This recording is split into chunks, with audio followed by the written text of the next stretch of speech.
പട്ടം പറത്തലൊക്കെ കഴിഞ്ഞിട്ട് അത് നേരെ കെട്ടി മടക്കി എടുത്ത് വെച്ചിട്ടാ. അച്ഛനാണിട്ട് അത് മര്യാദയ്ക്ക് മടക്കി വെച്ചത്. പിന്നെ ഞങ്ങൾ വല്ലതും തിന്നാന്നൊക്കെ പറഞ്ഞിട്ട് അവിടെ അടുത്തുള്ള ഒരു സ്പ്രിംഗ് പൊട്ടാറ്റോ കടയിലേക്കാട്ടാ പോയത്.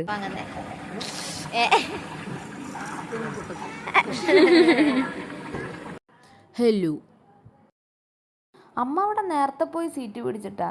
സാധനം കയ്യിൽ കിട്ടി. സാധനം കൊള്ളാർന്നിട്ടാ, നല്ല ടേസ്റ്റ് ഉണ്ടായിരുന്നു കേട്ടോ. അത് കഴിഞ്ഞിട്ട് ഞങ്ങൾ ഉപ്പിലിട്ട സാധനമായിട്ടാണ് മേടിച്ചത്. അച്ഛന് വലിയ താല്പര്യമൊന്നും ഇല്ല, എന്നാലും ഞങ്ങൾ മേടിച്ച്. പിന്നെ അത് തിന്നാ അതിൻ്റെ കുരു തുപ്പ, ഏറ്റവും ദൂരേക്ക് തുപ്പണ ആള് ജയിക്കും. കുറച്ച് കഴിഞ്ഞപ്പോൾ അമ്മയും വന്ന്. അമ്മയാണെങ്കിൽ ലോകൂടായപ്പോൾ തുപ്പണ ഒച്ച ഉണ്ടാക്കിയിട്ട് എറിയായിരുന്നു കേട്ടാ.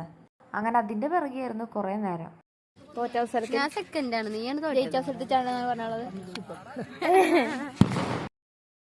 ഞാൻ തോറ്റു. തോറ്റാലും പതറാത്ത ആത്മവിശ്വാസമായി ഞാൻ മുന്നോട്ട് പോകുന്നു. നേരെ എക്സസൈസ് ചെയ്യണ സ്ഥലത്തേക്കാട്ടാ പോയത്. പൊങ്ങണില്ല ചേട്ടാ, പൊങ്ങണില്ല എന്നുള്ളത് നിങ്ങൾ വിളിച്ചു പറയണ്ട. എല്ലാവരും കേട്ടാ എന്താ വിചാരിക്കുക?